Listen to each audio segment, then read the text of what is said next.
Left to Freeze Part 1, The Frozen Child. The planet 7 was a dead world. Nothing lived there anymore. The colony that humans had built 50 years ago was now just broken buildings covered in ice and snow. The wind never stopped blowing. The temperature never rose above freezing. It was the kind of place where people came to disappear. Did not want to be here. His ship, the Wanderer's Grace, was running low on supplies and money. He needed to find something valuable in the old colony ruins. Old technology, metal scraps, anything he could sell at the next station. That was his life now. He was a salvager, a man who picked through the bones of dead places to survive. He was 43 years old and he looked older. His face was rough from years of hard work and harder choices. His black hair had streaks of gray. His hands were covered in scars from tools and fights. He had no family, no home world, no country. The ship was his only home. The crew of 7 was his only family. Walked through the frozen streets of the colony with 2 of his crew members. The wind cut through their heated suits like knives. Snow crunched under their boots. The buildings around them were empty shells, their windows dark and broken. "Captain, there is nothing here," said Minu, the youngest crew member. He was only 22, thin and nervous. The big salvage companies already took everything good. "Keep looking," said. His voice was flat and tired. "Check the underground levels, they always miss something." They split up, walked alone toward the edge of the colony where the medical center used to be. Medical equipment was always valuable. Even broken machines had parts worth selling. The medical center was half collapsed. The roof had fallen in years ago. Snow filled the rooms like white sand. Moved carefully through the wreckage, his flashlight cutting through the darkness. He found nothing useful, just broken beds, empty cabinets, and frozen pipes. He was about to leave when his scanner beeped. The device showed a power signature. Something was still running in this dead place. That was impossible. The colony's power had died decades ago. Followed the signal deeper into the building, down a staircase filled with ice, into a basement that the snow had not reached. There, in the corner of a dark room, he found it. A pod, military grade, designed to keep a person alive in frozen sleep for hundreds of years. The power cell was almost dead, blinking red in the darkness. But it was still working. Someone was inside. Wiped the frost from the viewing window and looked inside. His heart stopped. It was a child, a little girl no older than 5 or 6 years old. She had black hair like any Korean child, but her skin had a faint golden color that was not human. Her ears were slightly pointed. She was beautiful and strange, clearly not fully human. Attached to the pod was a metal plate with words carved into it. Read them slowly, his translator helping with the alien script below the Korean text. "Daughter of some dragon, worthless, let her freeze." Read the words again, and again. His hands began to shake, but not from the cold. Someone had left this child here to die. They had put her in this pod, written this cruel note, and abandoned her on a frozen planet where no one would ever find her. They had thrown her away like garbage. The alien script told him who. The Dominion. He knew them by reputation. A proud alien empire that believed they were better than all other species. They kept human slaves on their worlds. They looked at humans like insects. And they had left this child, this half-human child, to freeze alone in the dark. Felt something wake up inside him. Something he had buried years ago when his own daughter died from sickness on a colony world he could not afford to leave. Something he thought was dead forever. Rage pure and hot and alive. He opened the pod. The seal broke with a hiss of cold air. The girl's eyes opened slowly, confused and scared. She was shivering, her small body trying to remember how to be warm. Took off his coat and wrapped it around her. She was so small, so light. He lifted her easily and held her against his chest. "It is okay," he said softly. "I have you, you are safe now." The girl looked up at him. Her eyes were gold, bright and strange and beautiful. They were filled with fear and hope and something else, something that trusted him even though she did not know him. "What is your name?" asked. The girl's voice was small and weak. He said the name like a promise. "That is a good name, a Korean name. Your mother must have loved you very much." Tears fell from his golden eyes. She buried her face in his chest and cried. He held her and began walking back toward the ship. Minyu met him at the colony entrance. The young man's eyes went wide when he saw the child. "Captain what? Who is that?" "Her name is," said. "She is coming with us." "But Captain, she is clearly not human. She could be dangerous. We do not know what." "She is a child." His voice was hard as steel. "Someone threw her away like she was nothing, left her to die alone on this frozen rock. I will not do the same." Minyu opened his mouth to argue, then closed it. He had served under for 3 years. He knew that voice. There was no arguing with it. They returned to the ship. The crew gathered around, curious and worried. Grandmother Bong, the old woman who served as their medic, pushed through the crowd. She was 70 years old, small and thin, but her eyes were sharp and her hands were steady. "Put her on the medical bed," she ordered. "Now." Obeyed, whimpered when he let go of her, reaching for him with small hands. "I am not leaving," he told her. "I will be right here." Grandmother Bong examined the girl carefully. She took blood samples, checked her vital signs, scanned her body for damage. The whole time stood beside the bed, holding his hand. "She is healthy," Grandmother Bong finally said. "Dehydrated and scared, but healthy. She is definitely a hybrid, half human, half very rare. They usually kill such children at birth." "Why did they keep her alive?" asked. "I do not know. Maybe they wanted to study her. Maybe someone protected her for a while. But clearly, someone decided she was not worth keeping."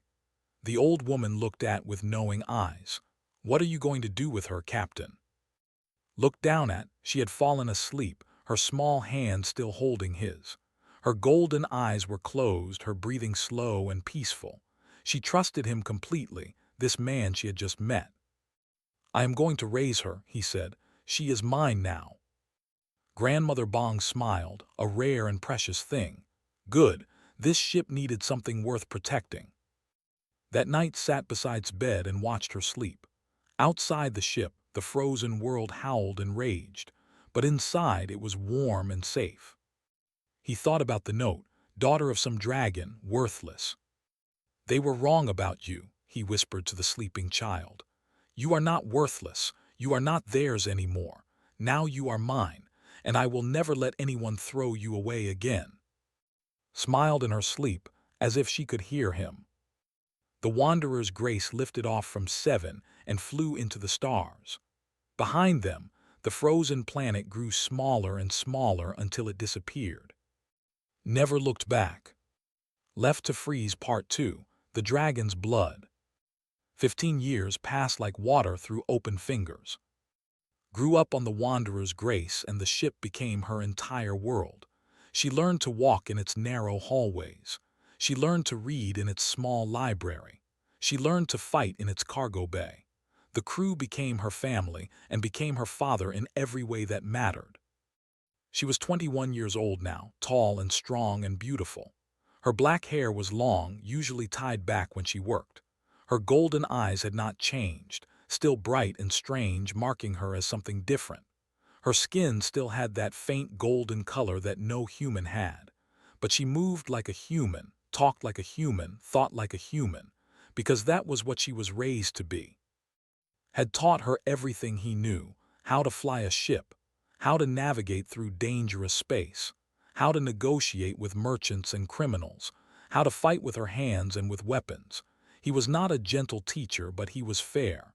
He pushed her hard because he knew the universe would push harder. The crew taught her too. Minyu, who was now 37 and the ship's pilot, taught her how to read star maps and calculate jump distances. Grandmother Bong taught her medicine and how to heal wounds. The engineer, a quiet man named, taught her how machines worked and how to fix them when they broke. loved them all, but she always felt different, not wrong, just different, like a bird raised by fish, always wondering why she could not breathe underwater. The first time she understood why was the day she cut her hand. She was 17, working in the engine room when a sharp piece of metal sliced her palm. Blood poured from the wound, bright and red. But as she watched, the blood began to glow. A soft orange light like fire trapped in liquid. The wound closed by itself in minutes, leaving only a faint scar. Stared at her hand for a long time. Then she went to find Grandmother Bong. The old woman was not surprised. She had been waiting for this moment for years. "Sit down, child," she said. "It is time you knew the truth." They sat in the medical bay, just the two of them. Grandmother Bong pulled up files on her data pad, years of tests and observations she had kept secret. "You are a hybrid," she said. "Half human, half. Your mother was human, probably a slave taken from one of the colony worlds. Your father was, not just any. The script on your pod called you daughter of some dragon. In culture, only one person is called the dragon." Who? Asked, though she already feared the answer. "The emperor himself. You carry royal blood. You are the daughter of the emperor." The words hit like a physical blow. She sat in silence, trying to understand. The emperor. The ruler of an empire that enslaved humans, that conquered worlds, that believed all other species were beneath them. That was her father. "Why did they throw me away?" she finally asked. Grandmother Bong sighed. "They are proud, too proud. A half-breed child, especially one born from a human slave, is a great shame to them. You are living proof that their precious emperor lowered himself to be with a human. They could not kill you because royal blood is sacred, but they could not keep you either. So they hid you away on a frozen planet and hoped you would disappear forever." Looked at her hands, the same hands that had glowed with strange fire. "What am I?" "You are what you choose to be," Grandmother Bong said firmly. "Blood does not decide who you are. Actions do. You were raised by humans. You think like a human. You love like a human. That makes you human no matter what color your blood glows." Wanted to believe her, but the doubt remained, a cold stone in her heart. That night she could not sleep. She went to the cargo bay, the largest open space on the ship, and began to practice fighting. Punches, kicks, blocks, throws. Again and again, until her muscles burned and sweat dripped from her face. Found her there 3 hours later. He said nothing at first, just sat on a cargo crate and watched her move. Finally, when she stopped to catch her breath, he spoke. "Grandmother Bong told me you know now." Nodded, not looking at him. "Does it change anything?" he asked. "Does it change how you see me?" Stood up and walked to her. He put his rough hands on her shoulders and looked into her golden eyes. "You are my daughter," he said. "You have been my daughter since the moment I pulled you from that frozen hell. Some alien sitting on a throne across the galaxy does not change that. Nothing changes that." Felt tears forming in her eyes. She tried to blink them away, but they fell anyway. "They threw me away," she whispered. "Like I was garbage, like I was nothing." "They were fools," said. "Blind, stupid fools. They looked at you and saw shame. I look at you and see the best thing that ever happened to me."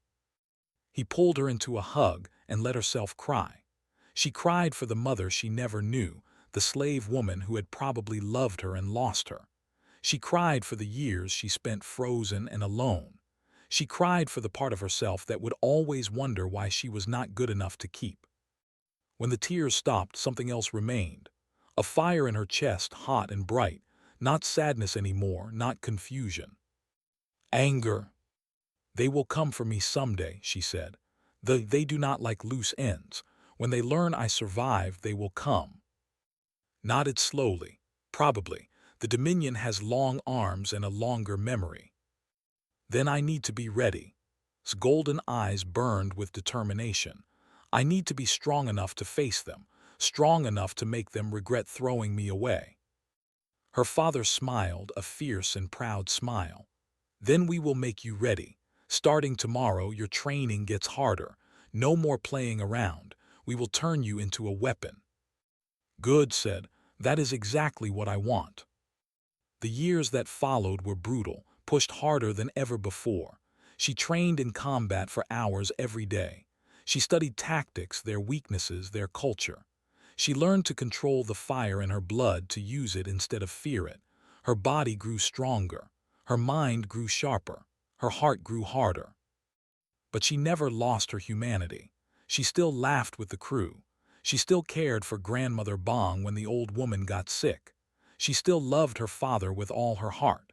The anger inside her was controlled, focused, patient, a weapon waiting to be used. When she was 20, Grandmother Bong died peacefully in her sleep.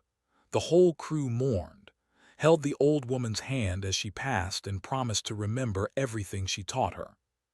"You are human," Grandmother Bong whispered with her last breath. "Never forget that. Never let them make you into something else." Never forgot. Now she was 21 and she was ready. Ready for whatever the universe threw at her. Ready for them to find her. Ready to show them what they had thrown away. She stood in the cargo bay, practicing combat forms with perfect precision. Her movements were fast and deadly, almost too fast for human eyes to follow.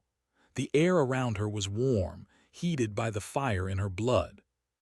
Somewhere out there, across the vast darkness of space, her biological father sat on his throne. He had forgotten about her years ago, if he ever thought about her at all. She was just a mistake to him, a shameful secret buried on a frozen world. But mistakes have a way of coming back.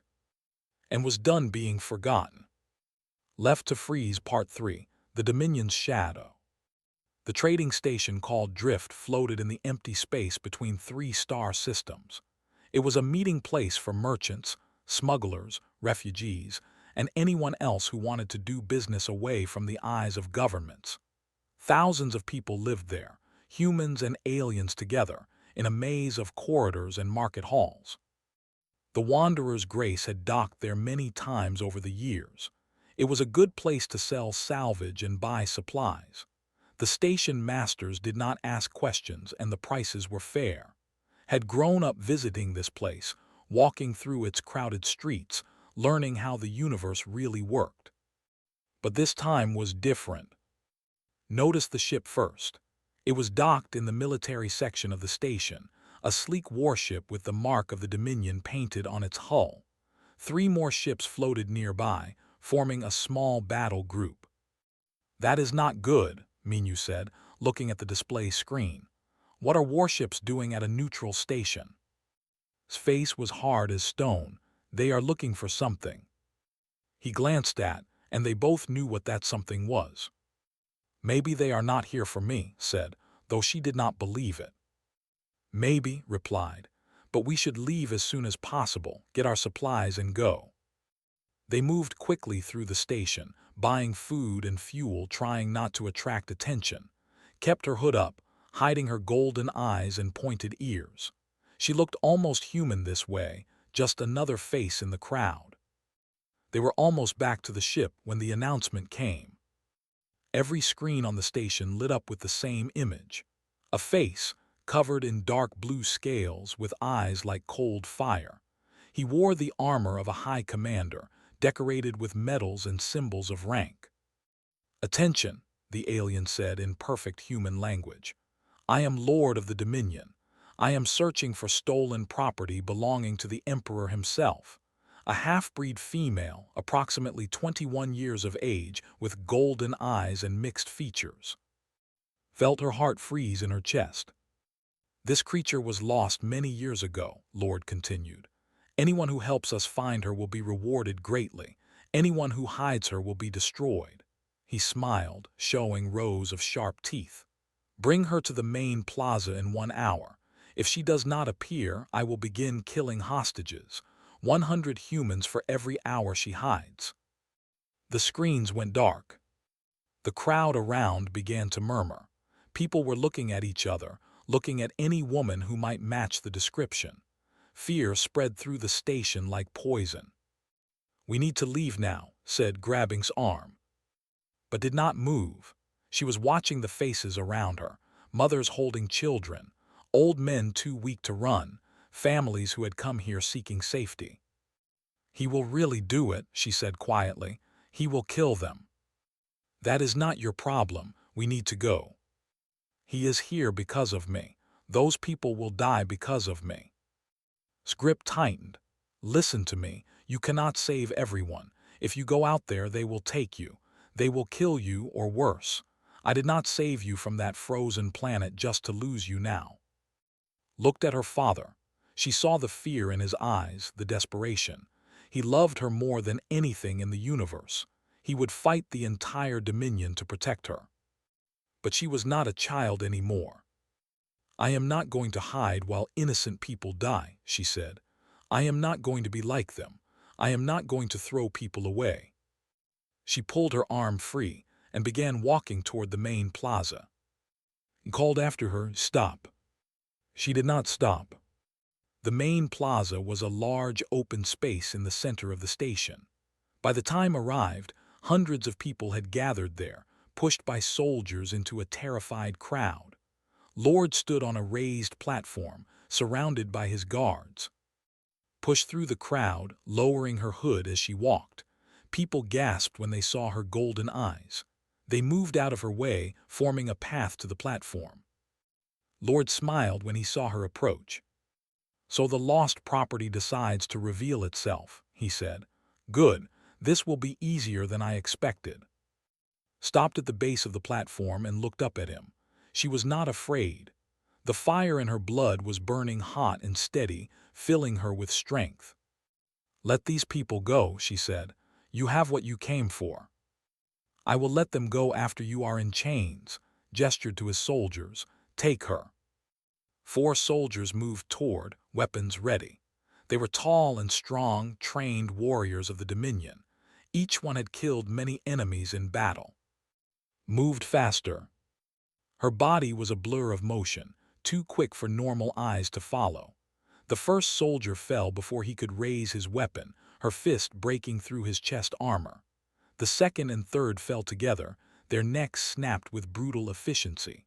The fourth managed to fire once, but was already behind him, her hands crushing his throat. 4 dead soldiers in less than 5 seconds. The crowd screamed and scattered. The remaining soldiers raised their weapons, but they hesitated. They had never seen anyone move like that. They had never faced anything like her. Lord's smile disappeared. "What are you?" "I am the mistake you threw away," said. "I am the daughter you did not want, and I am here to remind you why that was stupid." She attacked. The battle was brutal and short. Soldiers were trained from birth to fight. They had better weapons, better armor, and more experience, but had something they did not have. She had 15 years of rage, 15 years of pain, 15 years of fire burning inside her. She moved through them like a storm through paper. Her hands and feet struck with impossible speed and impossible force. She took wounds, deep cuts from energy blades, burns from plasma shots. But her blood glowed orange as it healed her, closing the wounds almost as fast as they appeared. Within minutes, every soldier in the plaza was dead. Only Lord remained. He drew his ceremonial sword, a blade passed down through generations of nobles. His hands were shaking, but his pride would not let him run. "You are an abomination," he hissed. "A stain on the royal bloodline. The Emperor will destroy you for this." "The Emperor threw me away like garbage," replied. "He can try to destroy me. He will fail." She attacked one final time. Was skilled, one of the best fighters in the Dominion. He blocked her first strike, then her second. He even managed to cut her across the ribs, a deep wound that made her gasp in pain. But did not stop. She pushed through the pain, through the blood, through everything. Her fist connected with his chest, shattering his armor and the bones beneath it. He fell to his knees, coughing blood, his sword falling from his hand. Stood over him, breathing hard. The crowd watched in stunned silence. They had just witnessed a single woman defeat an entire squad. "Tell your emperor something," said, leaning close to the dying lord. "Tell him the daughter he threw away is coming for him. Tell him the humans he enslaved are not insects. Tell him the galaxy is about to change." Tried to speak, but blood filled his mouth. His eyes went empty and he fell forward dead. Reached down and pulled a data chip from his armor. Then she turned and walked back through the crowd. Was waiting for her at the edge of the plaza. His face was pale, his hands still shaking. But there was something else in his eyes, pride. "You are insane," he said. "Probably," admitted. "What is on that chip?" Looked at the small device in her bloody hand. "I do not know yet, but I think it is going to help me hurt them." Behind them the station was chaos. Alarms were ringing. People were running. The remaining ships were powering up their weapons. But the Wanderer's Grace was already lifting off, flying into the darkness between the stars. War was coming. And was ready. Left to Freeze Part 4, The Human Fleet. The data chip contained secrets that could shake the galaxy. Spent 3 days reading through the files, her eyes burning from the screen light, her heart growing heavier with each document. Lord had been more than just a hunter sent to find her. He was a high commander in charge of the slave operations in 3 entire sectors. The files showed everything. Maps of hidden slave camps, lists of prisoners, thousands of names with ages and planets of origin, records of humans taken from colony worlds, forced to work in mines until their bodies broke, shipping routes, guard schedules, security codes. It was a complete picture of cruelty, written in their own cold official language. Minyu looked over her shoulder at the data. "This is horrible," he whispered. "All these people, how long has this been going on?" "Decades," said. "Maybe longer. They have been taking humans since before I was born. They consider us useful animals, good for labor and nothing else." "What are you going to do with this information?" Closed the files and turned to face him. Her golden eyes were hard and determined. "I am going to use it, but I cannot do it alone. I need help. I need ships. I need soldiers." "Where are you going to find those?" "The Human Defense Coalition." The Human Defense Coalition was the closest thing humanity had to a united military force.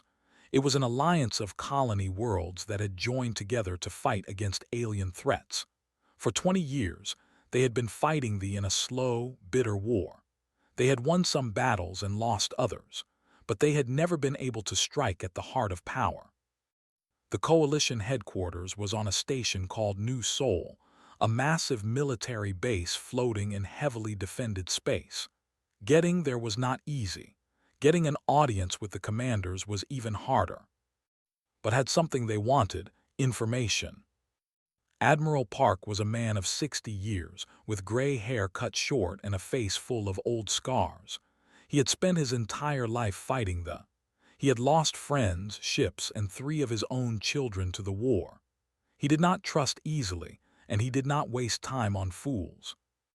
When walked into his office, he looked at her with cold, measuring eyes. "You are the half-breed everyone is talking about," he said.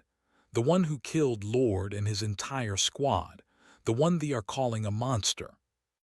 "I am not a monster," replied. "I am human. I was raised by humans. I think like a human. The only difference is that my father threw me away because he was ashamed of what I am." "Your father is the emperor." "My father is captain of the Wanderer's Grace. He found me freezing on a dead planet. He raised me. He taught me everything I know. Blood does not make a father. Love does." Admiral Park studied her for a long moment. Then he nodded slowly. "Fair enough. What do you want?" Placed the data chip on his desk.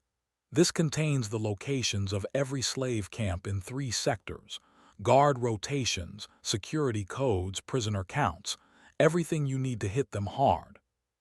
The Admiral picked up the chip and inserted it into his computer. As the files appeared on his screen, his expression changed. The cold suspicion melted away, replaced by something else: hope. "This is real?" he asked. All of this is real. Every word. I took it from Lord before he died. He was in charge of the slave operations. Now he is not in charge of anything. Admiral Park scrolled through the files, his eyes growing wider. There are thousands of names here, thousands of prisoners we did not know existed. We have been searching for these camps for years. Now you know where they are. The question is, what will you do about it? The Admiral looked up at her. Why are you doing this? You could have sold this information to the highest bidder. You could have used it to make yourself rich and powerful. Why bring it to us? Thought about the question. She thought about the frozen planet where she had been left to die. She thought about warm arms carrying her to safety. She thought about Grandmother Bong's gentle hands and wise words. She thought about the crew of the Wanderer's Grace, the humans who had become her family. Because a human saved me when my own blood left me to freeze, she said simply. Because humans showed me kindness when I had nothing. Because they call themselves the chosen race, the master species, the rulers of the galaxy. But they threw away their own child like garbage. Humans would never do that. Some humans would, Admiral Park said quietly. Some, but not the ones who matter, not the ones who raised me, leaned forward. I am not asking you to trust me because of who my father is. I am asking you to use this information to save lives. Thousands of humans are dying in those camps right now. We can save them. We have to save them. Admiral Park was silent for a long time. Then he stood up and walked to the window, looking out at the stars. I have been fighting this war for 20 years, he said. I have seen my children die. I have watched good ships burn. I have ordered men and women to their deaths, knowing they would not come back. And every day I ask myself if there is any hope of winning. He turned back to face.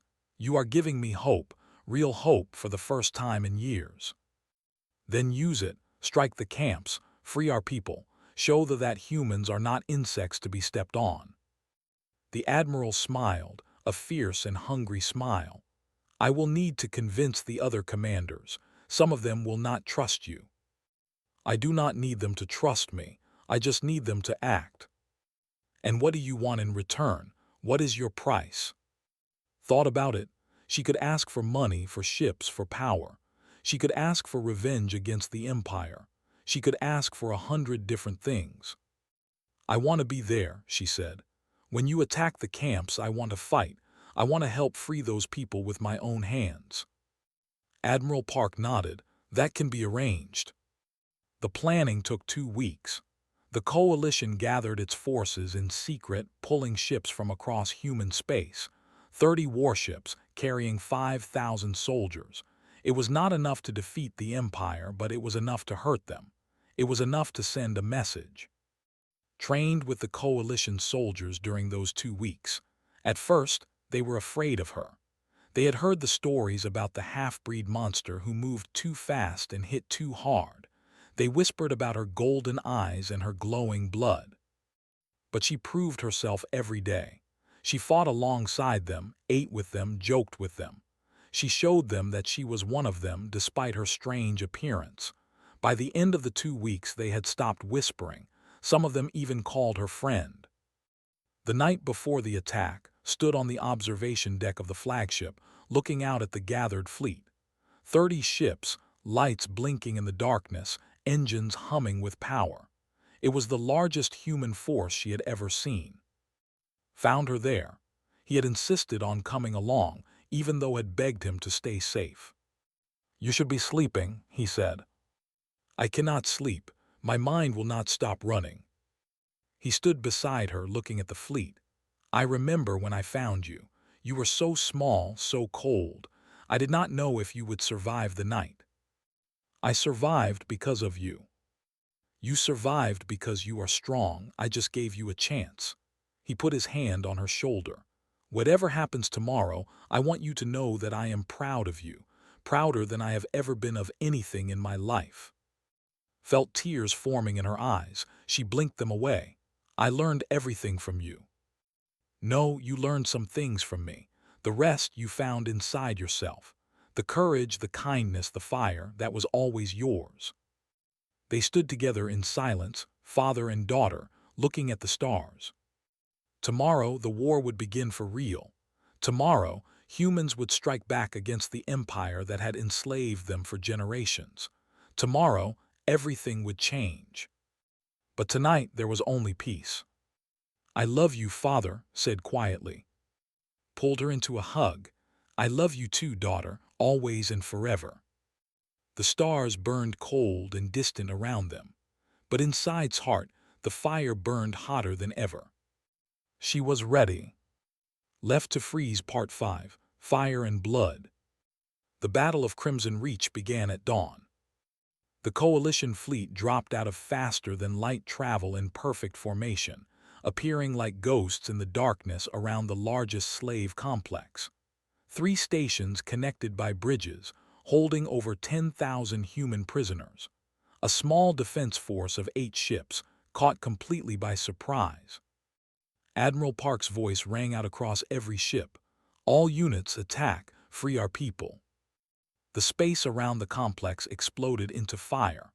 Coalition ships opened with everything they had, tearing through the defenders before they could organize. Boarding parties launched toward the stations, carrying soldiers ready to fight room by room. Was on the first boarding craft. She hit the station floor running, her body already moving at speeds that made the soldiers around her gasp. Guards rushed to meet them, but they were too slow, too confused.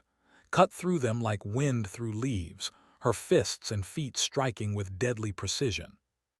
The Coalition soldiers followed behind her, securing each section, opening the prisoner cells. Human faces stared out at them, thin and tired and hopeful. Men, women, children, all taken from their homes and forced to work in the dark. "You are free," told them again and again. "You are free, go to the ships, we are taking you home." The liberation took hours. Each station was a maze of corridors and chambers, each one needing to be cleared and secured. Reinforcements arrived from deeper in the complex, but the Coalition soldiers held the line. They fought and died and kept fighting because they knew what they were fighting for. By midday, all 3 stations were under human control. 7,000 prisoners had been freed, loaded onto transport ships, sent racing toward Coalition space. 3,000 more had been found dead, worked to death or killed by their captors. Stood in one of the empty cells, looking at the marks scratched into the wall. Days counted, prayers written, names of loved ones. The people who had lived here had held on to hope even in the darkest place. She was still standing there when the alarm came. "Admiral," a voice screamed over the communication system. "Fleet incoming. 15 ships led by a dreadnought-class vessel. It is the Throne of Scales, sir, the Emperor's flagship." Felt her heart freeze. The Emperor, her biological father, he had come himself. She ran to the command center, where Admiral Park was coordinating the defense. The old man's face was grim but calm. He had faced death before. "We cannot win a straight fight," he said. "They outnumber us and outgun us. We need to retreat." "The prisoners are not all loaded yet," an officer reported. "We need 20 more minutes." "We do not have 20 minutes. The Throne of Scales alone could destroy half our fleet." Stepped forward. "I can buy you time." Admiral Park looked at her. "How?" "Give me a boarding craft and volunteers. I will hit the flagship directly. Even if we cannot stop them, we can slow them down. We can cause enough chaos to give the transports time to escape." "That is suicide. You would never make it out alive." "Maybe, but the prisoners will. That is what matters." The Admiral stared at her for a long moment. Then he nodded. "Choose your team, and if you somehow survive this, drinks are on me." Smiled despite everything. "I will hold you to that." She gathered a team of 20 volunteers. Every one of them knew this was likely a one-way trip. Every one of them came anyway. Was waiting by the boarding craft. His face was pale, his hands shaking. "You cannot stop me," said. I know, I just wanted to say goodbye. His voice cracked. I love you, daughter. Whatever happens, remember that. You are the best thing I ever did, the only thing that mattered. Hugged him tight, feeling his warmth, his love, his fear. I will come back, I promise. Promises are dangerous things. Then I will be dangerous. She kissed his cheek and climbed into the boarding craft. The door closed between them. She did not look back. The throne of scales was enormous. A ship the size of a small city, bristling with weapons, glowing with power. It was the symbol of supremacy, the physical proof that they ruled the stars. Craft slipped through the battle chaos, dodging fire, weaving between explosions. The pilot was Minu because of course it was. He had insisted on coming, even though had ordered him to stay. Almost there, he said through gritted teeth. 30 seconds to impact. Get ready, told her team. We hit fast and we hit hard. Our target is the bridge. If we can reach the Emperor, we can end this. The craft slammed into the dreadnought's hull, cutting through the outer armor. The door blew open and was moving, running through corridors filled with soldiers. Her team followed, fighting, dying, buying her time to advance. She lost count of how many enemies she killed. Her body was covered in wounds, her blood glowing orange as it healed her again and again. She was exhausted, running on pure will and rage. Finally, she reached the bridge. The door opened and she saw him. The Emperor was massive, over 8 feet tall, covered in scales that shimmered like liquid gold. His eyes burned with cold fire, and power radiated from him like heat from a sun. He sat on a throne of black metal, watching her approach without fear. So, he said, his voice deep and ancient, the discarded child returns. Stopped in the center of the bridge. Elite guards surrounded her, weapons ready, but none of them attacked. They were waiting for their emperor's command. You left me to freeze on a dead planet, said. You threw me away like garbage. You were a mistake, a stain on my bloodline. Half-breeds have no place in the Dominion. I am not a stain. I am not a mistake. I am human. I was raised by humans, loved by humans, taught by humans. Everything I am, they made me. The Emperor laughed, a cold and terrible sound. And what did they make you? A warrior, a killer. Look at yourself, child. You are covered in blood. You have slaughtered hundreds of my soldiers. You think that makes you human. You are more than you know. Felt the words hit her like physical blows. She looked at her hands, red with blood. She thought about all the people she had killed today. All the violence, all the death. Was he right? Was she just a monster wearing human skin? Then she remembered. She remembered arms, warm and safe, carrying her from the cold. She remembered Grandmother Bong's gentle wisdom. She remembered the crew of the Wanderer's Grace, teaching her and loving her. She remembered the prisoners on the stations, the hope in their eyes when they saw their rescuers. She remembered what it meant to be human. You are wrong, she said quietly. Killing does not make me. What makes me human is why I kill. You kill for power, for pride, for control. I kill for love, for family, for the people who cannot fight for themselves. She raised her head and looked directly into the Emperor's burning eyes. You could have been a father to me. You could have raised me, taught me, loved me. Instead, you threw me away. That is the difference between us. That is what makes me human and you something less. The Emperor's face twisted with rage. Enough, kill her. The guards attacked, fought. She was outnumbered, exhausted. The elite guards were the best fighters in the Empire. They pushed her back, wounded her, brought her to her knees. But she did not stop. She could not stop. Every time she fell, she got up again. Every wound healed, every broken bone mended. The fire in her blood burned brighter than ever. And then she was through. Past the guards, standing before the throne, her bloody hand closing around the Emperor's throat. I could kill you, she whispered. I could end this right now. The Emperor stared at her with something that might have been fear. Do it then. Prove what you really are. Thought about it. She thought about all the humans who had suffered under rule, all the slaves who had died in the camps, all the families that had been destroyed. The emperor deserved to die. He deserved worse than death. But that was not why she was here. She let go of his throat and stepped back. Then she pressed a button on her wrist communicator. Admiral Park, this is. I am broadcasting from the bridge of the Throne of Scales. The Emperor is my prisoner. Tell every ship in this sector to see this. She turned the Emperor's own cameras on him. His image, defeated and helpless, went out to every screen on every ship. Look at your god, said to the watching.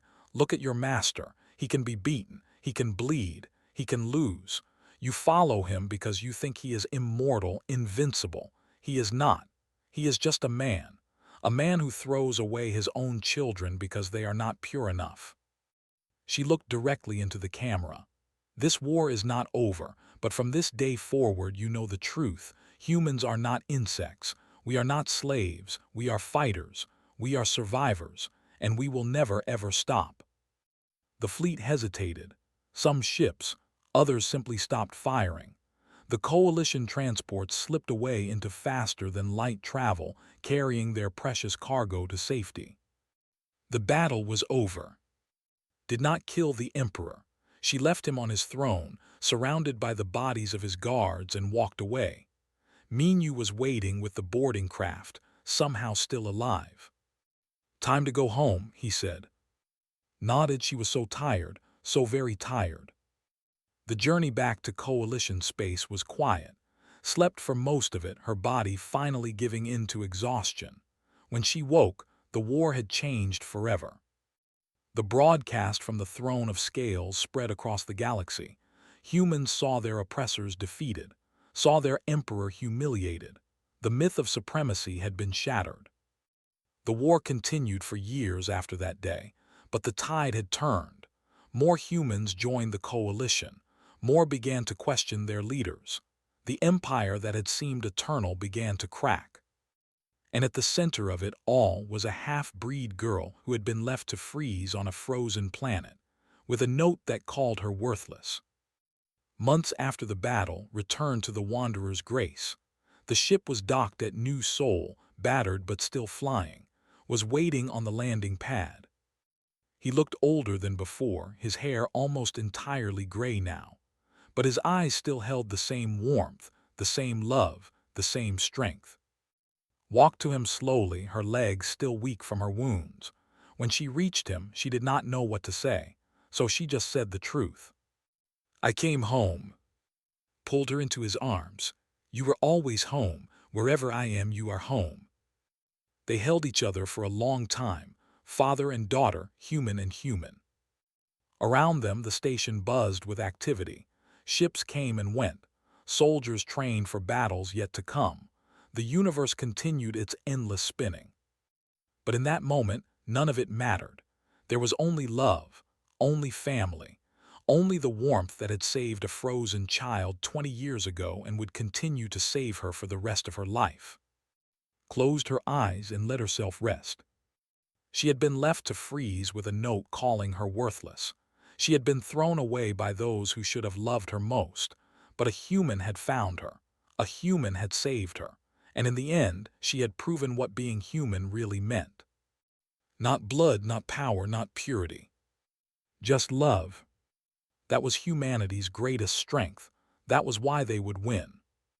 And that was why Daughter of would never stop fighting.